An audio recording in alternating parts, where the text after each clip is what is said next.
ನಮಸ್ತೆ ಎಲ್ರಿಗೂ, ಹೇಗಿದ್ದೀರಾ? ವೆಲ್ಕಮ್ ಟು ಮಾಹಿತಿ ಯೂಟ್ಯೂಬ್ ಚಾನಲ್. ಮಾಹಿತಿ ಯೂಟ್ಯೂಬ್ ಚಾನಲ್ನ ಮತ್ತೊಂದು ವಿಡಿಯೋಗೆ ಸ್ವಾಗತ. ನಾನಿವತ್ತು ನಿಮಗೆ ತಿಳಿಸೋಕೆ ಬಂದಿರೋ ವಿಷಯ ಏನಪ್ಪ ಅಂದರೆ 2026ರಲ್ಲಿ ಕುಂಭರಾಶಿಯವರಿಗೆ ಸಾಡೆ ಸಾತಿಯ ಕೊನೆಯ ಹಂತ ನಡೆಯಲಿದೆ. ಜನ್ಮ ರಾಹುವಿನ ಪ್ರಭಾವ 2026ರಲ್ಲಿ ನಿಮ್ಮ ವೃತ್ತಿ, ಹಣಕಾಸು, ಆರೋಗ್ಯ, ಕುಟುಂಬ, ಶಿಕ್ಷಣ ಮತ್ತು ಈ ಸಮಯದಲ್ಲಿ ಗ್ರಹ ಸಂಚಾರದಿಂದಾಗಿ ಉಂಟಾಗಿರುವ ದೋಷಗಳ ಪರಿಹಾರಕ್ಕೆ ಯಾವ ಸರಳ ಜ್ಯೋತಿಷ್ಯ ಪರಿಹಾರವನ್ನು ನೀವು ಅನುಸರಿಸಬೇಕು ಎಂಬುದನ್ನು ಇವತ್ತಿನ ವಿಡಿಯೋದಲ್ಲಿ ವಿವರವಾಗಿ ತಿಳಿಯೋಣ. ಅದಕ್ಕಿಂತ ಮುಂಚೆ ಯಾರಿನ್ನೂ ಚಾನಲ್ಗೆ ಸಬ್ಸ್ಕ್ರೈಬ್ ಮಾಡಿಕೊಂಡಿಲ್ಲ, ಚಾನಲ್ಗೆ ಸಬ್ಸ್ಕ್ರೈಬ್ ಮಾಡ್ಕೊಳ್ಳಿ. ವಿಡಿಯೋಗೊಂದು ಲೈಕ್ ಮಾಡೋದನ್ನ ಮರ್ತಿದ್ರೆ ವಿಡಿಯೋಗೊಂದು ಲೈಕ್ ಮಾಡಿ. ಹಾಗೆ ಈ ವಿಡಿಯೋನ ನಿಮ್ಮ ಕುಟುಂಬದವರಿಗೆ, ಸ್ನೇಹಿತರಿಗೆ ಮತ್ತು ಕುಂಭರಾಶಿಗೆ ಸೇರಿದ ವ್ಯಕ್ತಿಗಳಿಗೆ ಶೇರ್ ಮಾಡಿ ಮಾಹಿತಿನ ತಿಳಿಸ್ಕೊಡಿ. ಹಾಗೆ ಇವತ್ತಿನ ವಿಡಿಯೋ ಕಮೆಂಟ್ ಬಾಕ್ಸ್ನಲ್ಲಿ ಶಂ ಶನೇಶ್ವರಾಯ ನಮಃ, ಮಹಾಲಕ್ಷ್ಮಿಯೇ ನಮಃ ಎಂಬ ಕಮೆಂಟ್ ಮಾಡಿ. ಶನಿಯು ನಿಮ್ಮ ರಾಶಿಯ ಅಧಿಪತಿಯಾಗಿದ್ದು, ಶನಿಯ ಅನುಗ್ರಹಕ್ಕಾಗಿ ನೀವು ಇದೊಂದು ಕಮೆಂಟ್ ಮಾಡಿದರೆ ಸಾಕು. ಹಾಗೆ ಇದರಿಂದಾಗಿ ಸಕಾರಾತ್ಮಕ ಬದಲಾವಣೆಯನ್ನು ನೀವು ಕಾಣಬಹುದಾಗಿದ್ದು, ಮಹಾಲಕ್ಷ್ಮಿಯ ಅನುಗ್ರಹದಿಂದಾಗಿ ನಿಮ್ಮ ಆರ್ಥಿಕ ವ್ಯವಹಾರದಲ್ಲಿ ಇರುವಂತಹ ಆರ್ಥಿಕ ಸಮಸ್ಯೆಗಳು, ಗೊಂದಲಗಳು ಪರಿಹಾರವಾಗಲಿದೆ. ಹಾಗಾಗಿ ಓಂ ಮಹಾಲಕ್ಷ್ಮಿಯೇ ನಮಃ ಎಂಬ ಕಮೆಂಟ್ ಮಾಡಿ. ಈಗ ನಾವು ನೋಡೋಣ 2026ರಲ್ಲಿ ಕುಂಭರಾಶಿಯವರು ಯಾವ ಸಮಯದಲ್ಲಿ, ಯಾವ ಕ್ಷೇತ್ರದಲ್ಲಿ, ಯಾವ ಗ್ರಹ ಸಂಚಾರದ ಪರಿಣಾಮವಾಗಿ ಏನೆಲ್ಲ ಬದಲಾವಣೆಯನ್ನು ನೋಡಲಿದ್ದಾರೆ, ಯಾವ ರೀತಿಯ ಎಚ್ಚರಿಕೆ ಕ್ರಮಗಳ ಜೊತೆಗೆ ನೀವು ನಿಮ್ಮ ಕ್ಷೇತ್ರಗಳಲ್ಲಿ ಕೆಲಸವನ್ನು ಮಾಡಿದರೆ ಉತ್ತಮ ರೀತಿಯ ಫಲಿತಾಂಶವನ್ನು ಪಡೆದುಕೊಳ್ಳಬಹುದು ಎಂಬುದನ್ನು. ಧನಿಷ್ಠ ನಕ್ಷತ್ರ 3-4ನೇ ಪಾದ, ಶತಭೀಷ ನಕ್ಷತ್ರ 4 ಪಾದಗಳು ಅಥವಾ ಪೂರ್ವ ಭಾದ್ರಪದ ನಕ್ಷತ್ರ 1, 2, 3ನೇ ಪಾದದಲ್ಲಿ ಜನಿಸಿರುವ ವ್ಯಕ್ತಿಯು ಕುಂಭರಾಶಿಯ ವ್ಯಾಪ್ತಿಗೆ ಬರಲಿದ್ದಾರೆ. ಇನ್ನು ಈ ರಾಶಿಯ ಅಧಿಪತಿ ಶನಿದೇವನಾಗಿದ್ದಾನೆ. ಕುಂಭರಾಶಿಯವರಿಗೆ 2026 ಒಂದು ದೀರ್ಘಕಾಲದ ಕಷ್ಟದ ಸಮಯಕ್ಕೆ ಅಂತಿಮ ಪರೀಕ್ಷೆಯಂತೆ ಇರಲಿದೆ. ನೀವು ನಿಮ್ಮ ಸಾಡೆ ಸಾತಿಯ ಕೊನೆಯ ಹಂತದಲ್ಲಿ ಇರಲಿದ್ದೀರಿ. ನಿಮ್ಮ ರಾಶಿಯ ಅಧಿಪತಿ ಶನಿಯು ನಿಮ್ಮ 2ನೇ ಮನೆಯಾದ ಮೀನ ರಾಶಿಯಲ್ಲಿ ತನ್ನ ಸಂಚಾರವನ್ನು ಮಾಡಲಿದ್ದಾನೆ. ವಿಷಯಗಳನ್ನು ಇನ್ನಷ್ಟು ತೀವ್ರಗೊಳಿಸುವಂತೆ ನಿಮಗೆ ಅನಿಸಬಹುದು. ನಿಮ್ಮ ಜನ್ಮ ರಾಹು ಅಂದರೆ 1ನೇ ಮನೆಯಲ್ಲಿ ರಾಹುವಿನ ಸಂಚಾರ ಮತ್ತು ಕಾಳಾತರ ಸ್ಥಾನದಲ್ಲಿ ಕೇತು ಅಂದರೆ 7ನೇ ಮನೆಯಲ್ಲಿ ಕೇತುವಿನ ಸಂಚಾರ ಕೂಡ ಡಿಸೆಂಬರ್ವರೆಗೂ ಇರಲಿದೆ. ಈ ತ್ರಿವಳಿ ಹೊಡೆತ ನಿಮ್ಮ ಆರೋಗ್ಯ, ಹಣಕಾಸು, ಸಂಬಂಧಗಳ ಮೇಲೆ ಅಪಾರ ಒತ್ತಡವನ್ನು ಹೇರುತ್ತದೆ. ಇದು ಬದುಕುಳಿಯಲು, ಶಿಸ್ತು ಪಾಲಿಸಲು ಮತ್ತು ಆಧ್ಯಾತ್ಮಿಕ ಶರಣಾಗತಿಗೆ ಸಂಬಂಧಿಸಿದ ವರ್ಷವೆಂದೇ ಹೇಳಬಹುದು. ಅದೇ ಸಮಯದಲ್ಲಿ ನಿಮಗೆ ಒಂದು ಶಕ್ತಿಶಾಲಿ ದೈವ ಹಸ್ತವನ್ನು ನೀಡಲಿದೆ ಗುರುವಿನ ಸಂಚಾರ. ಗುರು ನಿಮ್ಮ 6ನೇ ಮನೆಯಲ್ಲಿ ಉಚ್ಚ ಸ್ಥಿತಿಯಲ್ಲಿ ಜೂನ್ನಿಂದ ಅಕ್ಟೋಬರ್ವರೆಗೂ ತನ್ನ ಸಂಚಾರವನ್ನು ಮಾಡಲಿದ್ದಾನೆ. ಇದು ಸಾಲ, ರೋಗ ಮತ್ತು ಶತ್ರುಗಳನ್ನು ಜಯಿಸುವ ಶಕ್ತಿಯನ್ನು ನೀಡುವ ವಿಪರೀತ ರಾಜಯೋಗವನ್ನು ಉಂಟು ಮಾಡಲಿದೆ. ಈಗ ನಾವು ನೋಡೋಣ ಕುಂಭರಾಶಿಯವರಿಗೆ 2026ರಲ್ಲಿ ಗ್ರಹಗಳ ಸಂಚಾರದ ಪರಿಣಾಮ ಯಾವ ರೀತಿಯಲ್ಲಿ ಇರಲಿದೆ, ಯಾವ ಸಮಯದಲ್ಲಿ, ಯಾವ ಕ್ಷೇತ್ರದಲ್ಲಿ, ಯಾವ ಗ್ರಹ ಸಂಚಾರವು ನಿಮಗೆ ಉತ್ತಮ ರೀತಿಯ ಬದಲಾವಣೆಯನ್ನು ತರಲಿದೆ ಎಂದು. 2026ಕ್ಕೆ ತಾಳ್ಮೆ ಮತ್ತು ಸಹನೆ ಅಗತ್ಯವಾಗಿರಲಿದೆ. ಪ್ರಮುಖ ಸಂಚಾರವೆಂದರೆ ನಿಮ್ಮ ರಾಶಿಯಾಧಿಪತಿ ನಿಮ್ಮ 2ನೇ ಮನೆಯಾದ ಮೀನ ರಾಶಿಯಲ್ಲಿ ಸಂಚರಿಸುವುದು. ವರ್ಷ ಪೂರ್ತಿ ಮೀನ ರಾಶಿಯಲ್ಲಿ ಶನಿಯ ಸಂಚಾರದಿಂದಾಗಿ ಸಾಡೆ ಸಾತಿಯ ಕೊನೆಯ ಹಂತ ಇರಲಿದೆ. ಇದು ಸಂಪೂರ್ಣ ಗಮನವನ್ನು ನಿಮ್ಮ ಹಣ ಮತ್ತು ಕುಟುಂಬದ ಮೇಲೆ ಇರಿಸುತ್ತದೆ. ಇದು ಆದಾಯವನ್ನು ನಿಯಂತ್ರಿಸಬಹುದು, ಖರ್ಚುಗಳನ್ನು ಹೆಚ್ಚಿಸಬಹುದು, ಹಾಗೆ ನಿಮ್ಮ ಕುಟುಂಬಕ್ಕಾಗಿ ಭಾರಿ ಜವಾಬ್ದಾರಿಗಳನ್ನು ಸೃಷ್ಟಿಸಬಹುದು. ಶನಿ ನಿಮ್ಮ 12ನೇ ಅಧಿಪತಿಯೂ ಆಗಿರುವುದರಿಂದಾಗಿ ಈ 12ನೇ ಅಧಿಪತಿ 2ನೇ ಮನೆಯಲ್ಲಿ ಇರುವುದು ನೀವು ಎಚ್ಚರಿಕೆಯಿಂದ ನಿಮ್ಮ ಅನಗತ್ಯ ಖರ್ಚುಗಳನ್ನು ನಿಯಂತ್ರಿಸದಿದ್ದರೆ ಆರ್ಥಿಕ ವಿಷಯಗಳಲ್ಲಿ ಸೋರಿಕೆ ಬಜೆಟ್ ನಡೆಯುತ್ತದೆ. ಇದರಿಂದಾಗಿ ಆರ್ಥಿಕ ವಿಷಯದಲ್ಲಿ ಅನೇಕ ರೀತಿಯ ತೊಂದರೆಗಳನ್ನು ನೀವು ಅನುಭವಿಸುವ ಸಾಧ್ಯತೆ ಇರಲಿದೆ. ಅದೇ ಸಮಯದಲ್ಲಿ ನೀವು ಬಹಳ ಕಠಿಣವಾದ ರಾಹು ಮತ್ತು ಕೇತುವಿನ ಅಕ್ಷವನ್ನು ಎದುರಿಸುತ್ತೀರಿ. ನಿಮ್ಮ 1ನೇ ಮನೆಯಲ್ಲಿ ಜನ್ಮ ರಾಶಿಯಲ್ಲಿ ರಾಹುವಿನ ಸಂಚಾರ ಡಿಸೆಂಬರ್ 6ರವರೆಗೂ ಇರಲಿದೆ. ನಿಮ್ಮ ತೀರ್ಮಾನವನ್ನು ಮಸುಕುಗೊಳಿಸಬಹುದು, ಆತಂಕವನ್ನು ಹೆಚ್ಚಿಸಬಹುದು. ನಿಮ್ಮನ್ನು ಬಂಡಾಯಗಾರನಾಗಿ ಅಥವಾ ಅಶಾಂತಿಯುತನಾಗಿ ಮಾಡಬಹುದು. ನಿಮ್ಮನ್ನು ಯಾರೂ ಅರ್ಥ ಮಾಡಿಕೊಳ್ಳುತ್ತಿಲ್ಲ ಎಂಬ ನೀವು ಭಾವನೆಯನ್ನು ಹೊಂದುವಂತೆ ಮಾಡಲಿದೆ. ಇದೇ ವೇಳೆ 7ನೇ ಮನೆಯಲ್ಲಿ ಅಂದರೆ ಸಿಂಹ ರಾಶಿಯಲ್ಲಿ ಕೇತುವಿನ ಸಂಚಾರವೂ ಕೂಡ ಡಿಸೆಂಬರ್ 6ರವರೆಗೂ ಇರಲಿದ್ದು, ನಿಮ್ಮ ಜೀವನ ಸಂಗಾತಿ ಮತ್ತು ವ್ಯಾಪಾರ ಪಾಲುದಾರರೊಂದಿಗೆ ದೂರ ಹಾಗೆ ತಿಳುವಳಿಕೆಗಳಲ್ಲಿ ತಪ್ಪು ತಿಳುವಳಿಕೆಗಳು ವೈರಾಗ್ಯವನ್ನು ಸೃಷ್ಟಿಸುವ ಸಂಭವ ಹೆಚ್ಚಾಗಿರಲಿದೆ. ಇನ್ನು ಗುರುವಿನ ಸಂಚಾರವನ್ನು ನಾವು ಗಮನಿಸುವುದಾದರೆ, ಕುಂಭರಾಶಿಯವರಿಗೆ ಗುರುವಿನ ಸಂಚಾರವೇ ಒಂದಿಷ್ಟು ಉತ್ತಮ ಫಲಿತಾಂಶವನ್ನು ನೀಡಲಿದೆ. ನಿಮ್ಮ ದೊಡ್ಡ ಬೆಂಬಲವೇ ಗುರುವಾಗಿದ್ದು, ವರ್ಷದ ಆರಂಭದಲ್ಲಿ ಗುರು 5ನೇ ಮನೆಯಾದ ಮಿಥುನ ರಾಶಿಯಲ್ಲಿ ಜೂನ್ 1ರವರೆಗೂ ತನ್ನ ಸಂಚಾರವನ್ನು ಮಾಡಲಿದ್ದಾನೆ. ಇದು ನಿಮ್ಮ ಪೂರ್ವ ಪುಣ್ಯವನ್ನು ಕಾಪಾಡುತ್ತದೆ. ಮಕ್ಕಳು, ಓದು, ಸೃಜನಶೀಲತೆ ಮತ್ತು ಬುದ್ಧಿವಂತ ಸಲಹೆಗಳಿಗೆ ಬೆಂಬಲ ನೀಡುತ್ತಾನೆ. ವರ್ಷದ ಸುವರ್ಣ ಕಾಲವೆಂದರೆ ಜೂನ್ 2ರಿಂದ ಅಕ್ಟೋಬರ್ 30 ಆಗಿರಲಿದೆ. ಈ ಸಮಯದಲ್ಲಿ ನಿಮ್ಮ 2ನೇ ಮತ್ತು 11ನೇ ಸಂಪತ್ತು ಅಧಿಪತಿಯಾದ ಗುರು 6ನೇ ಮನೆಯಾದ ಕರ್ಕಾಟಕ ರಾಶಿಯಲ್ಲಿ ಉಚ್ಚ ಸ್ಥಿತಿಯಲ್ಲಿ ತನ್ನ ಸಂಚಾರವನ್ನು ಮಾಡಲಿದ್ದು, ಇದು ವಿಪರೀತ ರಾಜಯೋಗವನ್ನು ಹರ್ಷಯೋಗವನ್ನು ಸೃಷ್ಟಿಸುತ್ತದೆ. ಸಂಪತ್ತು ಅಧಿಪತಿಯಾದ ಗುರುವಿನ ಈ ವಿಪರೀತ ರಾಜಯೋಗದ ಸೃಷ್ಟಿಯಿಂದಾಗಿ ನಿಮ್ಮ ಹಳೆಯ ಸಾಲವನ್ನು ತೀರಿಸಲು, ಶತ್ರುಗಳನ್ನು ಮೀರಿಸಲು ಮತ್ತು ದೀರ್ಘಕಾಲದ ಸಮಸ್ಯೆಗಳಿಗೆ ಪರಿಹಾರವನ್ನು ಪಡೆಯಲು ಇದು ಉತ್ತಮವಾಗಿರಲಿದೆ. ದೀರ್ಘಕಾಲದ ಆರೋಗ್ಯ ಸಮಸ್ಯೆಗಳು ಗುಣಪಡಿಸಲು ಅತ್ಯುತ್ತಮ ಸಂಚಾರದಲ್ಲಿ ಇದು ಒಂದಾಗಿದ್ದು, ಇನ್ನು ಸೆಪ್ಟೆಂಬರ್ 18ರಿಂದ ಅಕ್ಟೋಬರ್ 30ರವರೆಗೂ ನೀಚ ಗುರುವಿನ ಸಂಚಾರವು ನಿಮ್ಮ 6ನೇ ಮನೆಯಲ್ಲಿ ಇರುವುದರಿಂದಾಗಿ ಉಚ್ಚ ಗುರುವಿನೊಂದಿಗೆ ಸೇರುತ್ತಾನೆ. ಇದು ಒಂದು ರೀತಿಯ ನೀಚ ಭಂಗ ರಾಜಯೋಗವನ್ನು ಸೃಷ್ಟಿಸುತ್ತದೆ. ಇದು ಸಾಮಾನ್ಯವಾಗಿ ಒಂದು ದೊಡ್ಡ ಸಂಘರ್ಷ, ಕಾನೂನು ಹೋರಾಟ ಅಥವಾ ಆರೋಗ್ಯ ಬಿಕ್ಕಟ್ಟನ್ನು ಸೂಚಿಸುತ್ತದೆ. ಅದು ಅಂತಿಮವಾಗಿ ನಿಮಗೆ ಅನುಕೂಲಕರವಾಗಿ ಮುಕ್ತಾಯವಾಗುತ್ತದೆ. ಒಂದು ದೊಡ್ಡ ಕರ್ಮದ ಹೊರೆಯನ್ನು ನಿವಾರಿಸುತ್ತದೆ. ಒಟ್ಟಾರೆ ಕುಜ ಮತ್ತು ಗುರುವಿನ ಸಂಚಾರವು ನಿಮಗೆ ಮಿಶ್ರ ಫಲಿತಾಂಶವನ್ನೇ ನೀಡಲಿದೆ. ಅಕ್ಟೋಬರ್ 31ರಿಂದ ಗುರು ನಿಮ್ಮ 7ನೇ ಮನೆಯಾದ ಸಿಂಹ ರಾಶಿಗೆ ಬದಲಾಗುತ್ತಾನೆ. ಕೇತುವಿನೊಂದಿಗೆ ಸೇರಿ ಈ ಗುರು ಕೇತುವಿನ ಯೋಗ ನಿಮ್ಮ ಮದುವೆ, ಪಾಲುದಾರಿಕೆಯಲ್ಲಿ ಆಳವಾದ ಅಧ್ಯಯನ ಹಾಗೆ ಆಧ್ಯಾತ್ಮಿಕ ಚೇತರಿಕೆ ಪ್ರಕ್ರಿಯೆಯನ್ನು ಆರಂಭಿಸುತ್ತದೆ. ಆದರೆ ಇದು ಮೊದಲು ನೋವು ಸತ್ಯಗಳನ್ನು ಹೊರತರಬಹುದು. ಹಾಗಾಗಿ ಈ ಸಮಯದಲ್ಲಿ ನೀವು ಬಹಳ ಎಚ್ಚರಿಕೆಯಿಂದ, ತಾಳ್ಮೆಯಿಂದ ನಿರ್ಧಾರಗಳನ್ನು ತೆಗೆದುಕೊಳ್ಳಬೇಕಾಗಿರಲಿದೆ. ಇನ್ನು ಡಿಸೆಂಬರ್ 6, 2026ರಂದು ಒಂದು ದೊಡ್ಡ ಬದಲಾವಣೆಯು ನಿಮ್ಮ ಜೀವನದಲ್ಲಿ ಆಗಲಿದ್ದು, ಜನ್ಮ ರಾಹು ಮುಗಿಯುತ್ತದೆ. ನಿಮ್ಮ ರಾಹುವಿನ ಸಂಚಾರ 12ನೇ ಮನೆಗೆ ಬದಲಾಗಲಿದೆ. ಕೇತು ನಿಮ್ಮ 6ನೇ ಮನೆಗೆ ಬದಲಾಗುವುದು ಇದು 2027ರಲ್ಲಿ ಹೆಚ್ಚು ಯಶಸ್ವಿ ಹಂತಕ್ಕೆ ನಾಂದಿಯಾಡುತ್ತದೆ. ವಿಶೇಷವಾಗಿ ಆರೋಗ್ಯ, ಶತ್ರುಗಳ ವಿಷಯದಲ್ಲಿ ಹಾಗೆ ರಾಹು ಕೇತು ಅಕ್ಷ ನಿಮ್ಮ ಲಗ್ನದ ಮತ್ತು 7ನೇ ಮನೆಯಲ್ಲಿ ಬದಲಾಗುವುದರಿಂದಾಗಿ ನೀವು 2027ರಲ್ಲಿ ಉತ್ತಮ ರೀತಿಯ ಬದಲಾವಣೆಯನ್ನು ಕಾಣಲಿದ್ದೀರಿ. ಒಟ್ಟಾರೆಯಾಗಿ ಹೇಳುವುದಾದರೆ 2026ರಲ್ಲಿ ಕುಂಭ ರಾಶಿಗೆ ಸೇರಿದ ಜನರು ತಾಳ್ಮೆಯಿಂದ ಇರುವುದು ಅತಿ ಮುಖ್ಯವಾಗಿರಲಿದೆ. ಇದಕ್ಕೆ ಪ್ರಮುಖ ಕಾರಣ 2ನೇ ಮನೆಯಲ್ಲಿ ಶನಿಯ ಸಂಚಾರವಾಗಿರಲಿದೆ. ನಿಮ್ಮ ಆಂತರಿಕ ಶಕ್ತಿಯನ್ನು ಹೆಚ್ಚಿಸಿಕೊಳ್ಳಲಿದ್ದೀರಿ.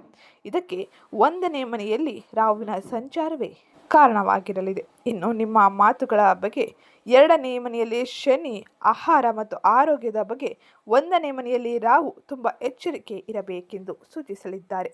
ಒಟ್ಟಾರೆ ಗ್ರಹ ಸಂಚಾರದಿಂದಾಗಿ ಈ ಎಲ್ಲ ಬದಲಾವಣೆಯನ್ನು ನೀವು ನೋಡಲಿದ್ದು, ಇನ್ನು 2026ರಲ್ಲಿ ಕುಂಭರಾಶಿಯವರ ವೃತ್ತಿ ಮತ್ತು ಉದ್ಯೋಗದ ಜೀವನ ಯಾವ ಸಮಯದಲ್ಲಿ ಯಾವ ರೀತಿಯ ಬದಲಾವಣೆಯನ್ನು ಪಡೆಯಲಿದೆ ಎಂದು ತಿಳಿಯೋಣ.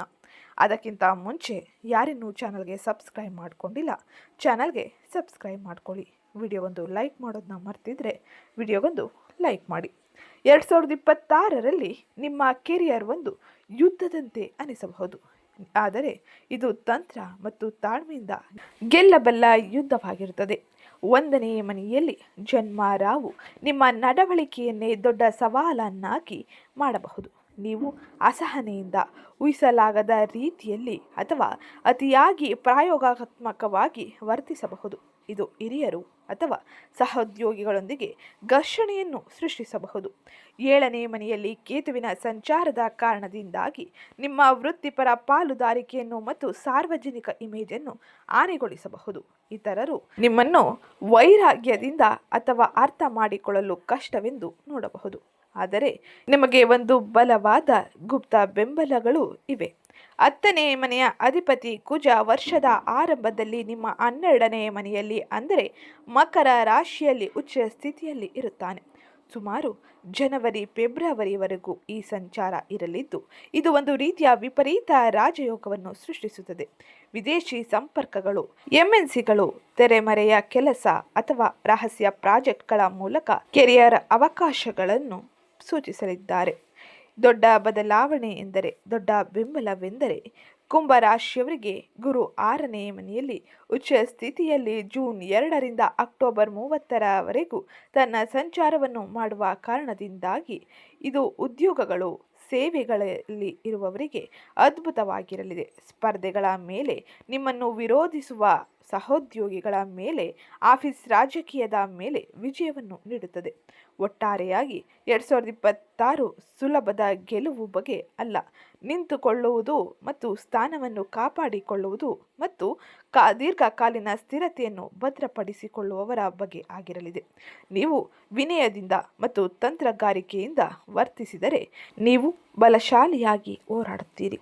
ಇನ್ನು 2026ರಲ್ಲಿ ಕುಂಭರಾಶಿಯವರ ಆರ್ಥಿಕ ಪರಿಸ್ಥಿತಿ ಯಾವ ರೀತಿಯಲ್ಲಿ ಇರಲಿದೆ? ಆರ್ಥಿಕವಾಗಿ ಯಾವ ಗ್ರಹ ಸಂಚಾರದ ಫಲಿತಾಂಶ ನಿಮಗೆ ಉತ್ತಮ ರೀತಿಯ ಬೆಂಬಲವನ್ನು ನೀಡಲಿದೆ ಎಂದು ನೋಡೋಣ.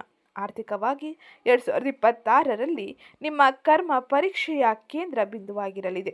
ನಿಮ್ಮ ರಾಶ್ಯಾಧಿಪತಿ ಮತ್ತು 12ನೇ ಮನೆಯ ಅಧಿಪತಿಯಾದ ಶನಿ 2ನೇ ಮನೆಯಾದ ಸಂಪತ್ತಿನ ಸ್ಥಾನದಲ್ಲಿ ಇರುವುದರಿಂದಾಗಿ ಪಾವತಿಗಳು ತಡವಾಗಬಹುದು. ಆದಾಯ ನಿಧಾನವಾಗಿ ಅಥವಾ ತಡೆಹಿಡಿಯಲ್ಪಡುತ್ತದೆ ಅನಿಸುತ್ತದೆ. ಕುಟುಂಬ, ಆರೋಗ್ಯ ಅಥವಾ ಬಾಧ್ಯತೆಗಳಿಗಾಗಿ ತಪ್ಪಿಸಲಾಗದ ಖರ್ಚುಗಳು ಹೆಚ್ಚಾಗಬಹುದು. ಅದೇ ಸಮಯದಲ್ಲಿ ಶನಿ ನಿಮಗೆ ಉಳಿತಾಯ, ಬಜೆಟ್ ಮತ್ತು ದೀರ್ಘಕಾಲೀನ ಯೋಜನೆಯಲ್ಲಿ ಶಿಸ್ತು ಕಲಿಯುವಂತೆ ಒತ್ತಾಯಿಸುತ್ತಾನೆ. ಜನ್ಮ ರಾಹು ನಿಮ್ಮನ್ನು ರಿಸ್ಕ್ ಇರುವ ಹೂಡಿಕೆಗಳು, ಗೆಟ್ ರಿಚ್ ಕ್ವಿಕ್ ಯೋಜನೆಗಳು ಅಥವಾ ಸ್ಪೆಕ್ಯುಲೇಷನ್ ಟ್ರೆಂಡ್ಗಳ ಕಡೆಗೆ ಆಕರ್ಷಿಸಬಹುದು. ಇದು ಶನಿಯ ಮೇಲ್ವಿಚಾರಣೆಯ ಬಹಳ ಅಪಾಯಕಾರಿ. ನೀವು ಜೂಜು, ಕುರುಡು ಊಹಾಪೋಹ ಅಥವಾ ದುರಾಸೆಯ ಅಡ್ಡದಾರಿಗಳಿಂದ ಖಂಡಿತವಾಗಿಯೂ ದೂರವಿರಬೇಕಾಗಿರಲಿದೆ. ದೊಡ್ಡ ಆಶೀರ್ವಾದವೆಂದರೆ ನಿಮ್ಮ 2ನೇ ಮತ್ತು 11ನೇ ಸಂಪತ್ತಿನ ಅಧಿಪತಿಯಾದ ಗುರು 6ನೇ ಮನೆಯಲ್ಲಿ ಜೂನ್ 2ರಿಂದ ಅಕ್ಟೋಬರ್ 30ರವರೆಗೂ ಉಚ್ಚ ಸ್ಥಿತಿಯಲ್ಲಿ ಇರುತ್ತಾನೆ. ಈ ಸಂಚಾರ ಹಳೆಯ ಸಾಲಗಳನ್ನು ಪದ್ಧತಿಯಂತೆ ತೀರಿಸಲು ನಿಮಗೆ ಸಹಾಯ ಮಾಡುತ್ತದೆ. ಸಾಲದಾತರು, ಬ್ಯಾಂಕ್ಗಳು ಅಥವಾ ತೆರಿಗೆ ಅಧಿಕಾರಿಗಳೊಂದಿಗೆ ಚರ್ಚೆಗಳಿಗೆ ಬೆಂಬಲ ನೀಡುತ್ತದೆ. ಹಾಗೆ ಈ ಸಮಯದಲ್ಲಿ ನಿಮ್ಮ ಆರ್ಥಿಕ ಹೋರಾಟವನ್ನು ದೀರ್ಘಕಾಲೀನ ಬಲವಾಗಿ ಬದಲಾಯಿಸಿಕೊಳ್ಳಲು ಅವಕಾಶವನ್ನು ನೀಡುತ್ತದೆ. ಈ ವರ್ಷವು 5ನೇ ಮನೆಯಲ್ಲಿ ಗುರುವಿನೊಂದಿಗೆ ಸ್ವಲ್ಪ ಮೃದುವಾಗಿ ಆರಂಭವಾಗುತ್ತದೆ. ಇದು ಸೃಜನಶೀಲತೆ ಮತ್ತು ಮಕ್ಕಳ ಮೂಲಕ ಆದಾಯವನ್ನು ತರಬಹುದು. ಆದರೆ ಸ್ಪೆಕ್ಯುಲೇಟಿವ್ ಚಟುವಟಿಕೆಗಳೊಂದಿಗೆ ಶನಿ ಎಚ್ಚರಿಕೆಯಿಂದ ಇರುವಂತೆ ಸಲಹೆ ನೀಡುತ್ತಾನೆ. ಅಕ್ಟೋಬರ್ 31ರಿಂದ ಗುರು ನಿಮ್ಮ 7ನೇ ಮನೆಗೆ ಬದಲಾಗಿ ತನ್ನ ಸಂಚಾರವನ್ನು ಮಾಡುವುದರಿಂದಾಗಿ ಗುರುವಿನ ದೃಷ್ಟಿ ನಿಮ್ಮ 11ನೇ ಮನೆಯಾದ ಲಾಭದ ಸ್ಥಾನದ ಮೇಲೆ ಬೀರುತ್ತದೆ. ಈ ಮೂಲಕ ನಿಧಾನವಾಗಿ ಆದಾಯವನ್ನು ಸ್ಥಿರಗೊಳಿಸಲು ಆರಂಭಿಸುತ್ತಾನೆ. 2026ರ ಮುಖ್ಯ ಆರ್ಥಿಕ ಪಾಠ: ನೀವು ಕೊಡಲೇಬೇಕಾಗಿರುವುದನ್ನು ಕೊಡಿ, ನಿಮ್ಮ ಜೀವನವನ್ನು ಸರಳಗೊಳಿಸಿಕೊಳ್ಳಿ ಎಂಬ ಪಾಠವನ್ನು ತಿಳಿಸುತ್ತದೆ. ಒಟ್ಟಾರೆ ಆರ್ಥಿಕವಾಗಿಯೂ ಕೂಡ ಎಚ್ಚರಿಕೆಯ ನಿರ್ಧಾರದೊಂದಿಗೆ ನೀವು ಈ ಸಮಯದಲ್ಲಿ ಇರಬೇಕಾಗಿರಲಿದೆ. ಇನ್ನು ಮುಂದಿನದ್ದಾಗಿ ಕುಟುಂಬ ಮತ್ತು ಸಂಬಂಧಗಳ ವಿಷಯದಲ್ಲಿ 2026ರಲ್ಲಿ ಕುಂಭರಾಶಿಯವರು ಯಾವೆಲ್ಲ ರೀತಿಯ ಎಚ್ಚರಿಕೆ ಕ್ರಮಗಳನ್ನು ತೆಗೆದುಕೊಳ್ಳಬೇಕು, ಯಾವ ಸಮಯದಲ್ಲಿ ಯಾವ ಗ್ರಹ ಸಂಚಾರದ ಪರಿಣಾಮ ಯಾವೆಲ್ಲ ರೀತಿಯಲ್ಲಿ ಬದಲಾವಣೆಯನ್ನು ತರಲಿದೆ ಎಂದು ನೋಡೋಣ. 2026ರಲ್ಲಿ ಕುಟುಂಬ ಮತ್ತು ಸಂಬಂಧಗಳು ಬಲವಾದ ಒತ್ತಡದಲ್ಲಿವೆ. ನೀವು ಪ್ರೆಷರ್ ಕುಕ್ಕರ್ನಲ್ಲಿ ಇರುವಂತೆ ಭಾಸಿಸುತ್ತದೆ. ಜನ್ಮ ರಾಹು 1ನೇ ಮನೆಯಲ್ಲಿ ರಾಹುವಿನ ಸಂಚಾರವು ನಿಮ್ಮನ್ನು ತಪ್ಪಾಗಿ ಅರ್ಥ ಮಾಡಿಕೊಂಡಂತೆ ಅಶಾಂತಿಯಿಂದ ಮತ್ತು ಸ್ವಯಂ ಕೇಂದ್ರಿತವಾಗಿ ಇರುವಂತೆ ಮಾಡುತ್ತಾನೆ. ಇತರರು ವಿಚಿತ್ರವಾಗಿ ಅಥವಾ ಊಹಿಸಲಾಗದ ರೀತಿಯಲ್ಲಿ ಭಾವಿಸುವಂತೆ ನೀವು ವರ್ತಿಸುವ ಸಾಧ್ಯತೆ ಇರಲಿದೆ. ಇನ್ನು 2ನೇ ಮನೆಯಲ್ಲಿ ಶನಿಯ ಸಂಚಾರದಿಂದಾಗಿ ಕುಟುಂಬದಲ್ಲಿ ಆರ್ಥಿಕ ಒತ್ತಡ ಮತ್ತು ಜವಾಬ್ದಾರಿಯನ್ನು ತರುತ್ತಾನೆ. ಕೆಲವೊಮ್ಮೆ ಕುಟುಂಬದ ಸಂವಹನದಲ್ಲಿ ದೂರ ಅಥವಾ ಗಂಭೀರವನ್ನು ಸೃಷ್ಟಿಸುತ್ತಾನೆ. ಇನ್ನು 7ನೇ ಮನೆಯಲ್ಲಿ ಕೇತುವಿನ ಸಂಚಾರದ ಪರಿಣಾಮವಾಗಿ ಮದುವೆ ಮತ್ತು ಪಾಲುದಾರಿಕೆಗಳನ್ನು ಬಾಧಿಸುತ್ತದೆ. ಮಾನಸಿಕ ದೂರ, ಕಮ್ಯುನಿಕೇಷನ್ ಗ್ಯಾಪ್, ಹಾಗೆ ಕೆಲವು ಸಂಬಂಧಗಳಲ್ಲಿ ಬೇರೆಯಾಗುವ ಆಲೋಚನೆಗಳು ಕೂಡ ಉಂಟಾಗಬಹುದು. ಈ 3 ಸೇರಿ ಪ್ರಬುದ್ಧ ಮತ್ತು ಆಧ್ಯಾತ್ಮಿಕ ತಿಳುವಳಿಕೆಯಿಂದ ನಿರ್ವಹಿಸದಿದ್ದರೆ ವೈವಾಹಿಕ ಒತ್ತಡ, ಬೇರ್ಪಡುವಿಕೆ ಅಥವಾ ಆಳವಾದ ಮಾನಸಿಕ ವೇದನೆಗೆ ಸನ್ನಿವೇಶವನ್ನು ಸೃಷ್ಟಿಸಬಹುದು. ಆದರೆ ಈ ಕತ್ತಲೆಯಲ್ಲಿಯೂ ಬೆಳಕಿನ ಕಿರಣಗಳಿವೆ. ಜೂನ್ 1ರವರೆಗೂ ನಿಮ್ಮ 5ನೇ ಮನೆಯಲ್ಲಿ ಗುರು ಮಕ್ಕಳು, ಪ್ರೀತಿ ಮತ್ತು ಹೃದಯ ಸಂಬಂಧಿತ ವಿಷಯಗಳಿಗೆ ಅನುಕೂಲಕರವಾಗಿರಲಿದೆ. ಈ ಸಮಯದಲ್ಲಿ ಮಕ್ಕಳು ಸಂತೋಷ ಮತ್ತು ಹೆಮ್ಮೆಯನ್ನು ತರಬಹುದು. ನೀವು ಅವರ ಮೂಲಕ ಅಥವಾ ಸೃಜನಶೀಲ ಕಾರ್ಯಗಳ ಮೂಲಕ ಮಾನಸಿಕ ಬೆಂಬಲವನ್ನು ಪಡೆಯಲಿದ್ದೀರಿ. ಅಕ್ಟೋಬರ್ 31ರಿಂದ ಗುರು ನಿಮ್ಮ 7ನೇ ಮನೆಗೆ ಪ್ರವೇಶಿಸಿ ಕೇತುವಿನೊಂದಿಗೆ ಸೇರಿ ಈ ಗುರುಕೇತು ಯೋಗ ಸಂಬಂಧದಲ್ಲಿ ಆಧ್ಯಾತ್ಮಿಕ ಚೇತರಿಕೆಯ ಮುಲಾಮು ತರಬಹುದು. ಹಾಗೆ ಮೊದಲು ಕೆಲವು ಕರ್ಮ ಸತ್ಯಗಳನ್ನು ಹೊರಬರುವಂತೆ, ಬುದ್ಧಿವಂತ ಸಲಹೆಯನ್ನು ಪಡೆಯುವಂತೆ, ಮಾರ್ಗದರ್ಶನ ಅಥವಾ ಮದುವೆ ಮತ್ತು ಪಾಲುದಾರಿಕೆಗಳ ಬಗ್ಗೆ ಹೆಚ್ಚು ಆಧ್ಯಾತ್ಮಿಕ ತಿಳುವಳಿಕೆಯುಳ್ಳ ದೃಷ್ಟಿಕೋನದ ಮೂಲಕ ಬಂಧಗಳನ್ನು ಗುಣಪಡಿಸಿಕೊಳ್ಳಲು ಇದು ಒಳ್ಳೆಯ ಅವಕಾಶವನ್ನು ನೀಡಲಿದೆ.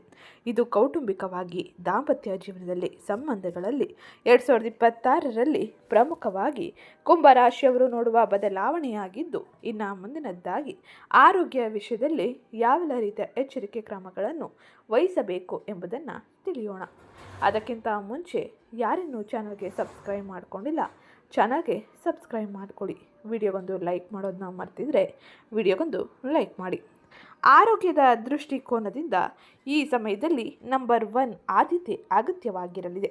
2026ರಲ್ಲಿ 1ನೇ ಮನೆಯಲ್ಲಿ ಜನ್ಮ ರಾಹು ನೇರವಾಗಿ ದೇಹ ಮತ್ತು ಮನಸ್ಸನ್ನು ಬಾಧಿಸುತ್ತಾನೆ. ಇದು ಆತಂಕ, ಭಯ, ಮಿದುಳು ಮರಗಟ್ಟಿಸುವಂತಹದ್ದು ಅಥವಾ ವಿಚಿತ್ರ ಭಯಗಳನ್ನು ಉಂಟು ಮಾಡಬಹುದು.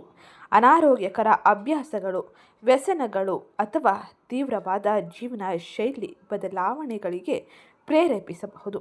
ಮಾನಸಿಕ ಒತ್ತಡ ದೈಹಿಕ ಲಕ್ಷಣಗಳಾಗಿ ಕಾಣಿಸಿಕೊಳ್ಳುವ ಅನೇಕ ಸಮಸ್ಯೆಗಳು ಕೂಡ ತಂದೊಡ್ಡಬಹುದು. 2ನೇ ಮನೆಯಲ್ಲಿ ಶನಿ ಹಲ್ಲು, ಒಸಡು, ಗಂಟಲು ಮತ್ತು ಆಹಾರದೊಂದಿಗೆ ಸಮಸ್ಯೆಗಳನ್ನು ಉಂಟು ಮಾಡಬಹುದು. ನೀವು ಸರಿಯಾದ ಪೋಷಣೆಯನ್ನು ನಿರ್ಲಕ್ಷಿಸಿದಲ್ಲಿ ನೀವು ಒಟ್ಟು ಜೀವನ ಶಕ್ತಿಯನ್ನು ನಿಧಾನವಾಗಿ ಕುಗ್ಗಿಸಬಹುದು.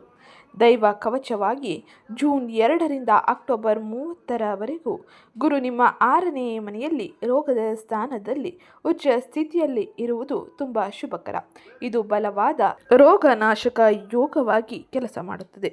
ಈ ಸಮಯದಲ್ಲಿ ಆರೋಗ್ಯ ಭೀತಿಗಳು ಅಥವಾ ರೋಗ ನಿರ್ಣಯಗಳು ಎದುರಾದರೂ ಸರಿಯಾದ ಡಾಕ್ಟರ್ ಅಥವಾ ವೈದ್ಯರನ್ನು ಭೇಟಿಯಾಗುವ ಅವಕಾಶ, ಸ್ಪಷ್ಟವಾದ ರೋಗ ನಿರ್ಣಯ, ಅತ್ಯಂತ ಪರಿಣಾಮಕಾರಿಯಾದ ಚಿಕಿತ್ಸೆಯ ಜೊತೆಗೆ ಜೀವನ ಶೈಲಿ ವಿಧಾನವು ಸಿಗುವ ಸಾಧ್ಯತೆ ಹೆಚ್ಚಾಗಿರಲಿದೆ.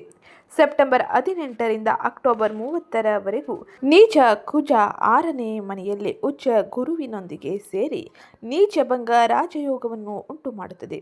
ಈ ಸಮಯವು ಕೆಲವು ಸಂದರ್ಭಗಳಲ್ಲಿ ತೀವ್ರವಾದ ಚಿಕಿತ್ಸೆ ಅಥವಾ ಶಸ್ತ್ರಚಿಕಿತ್ಸೆಯ ಮೂಲಕ ದೀರ್ಘಕಾಲದ ಸಮಸ್ಯೆಗಳಲ್ಲಿ ಶಾಶ್ವತ ಪರಿಹಾರವನ್ನು ಪಡೆಯುವಂತೆ ಸೂಚಿಸುತ್ತದೆ.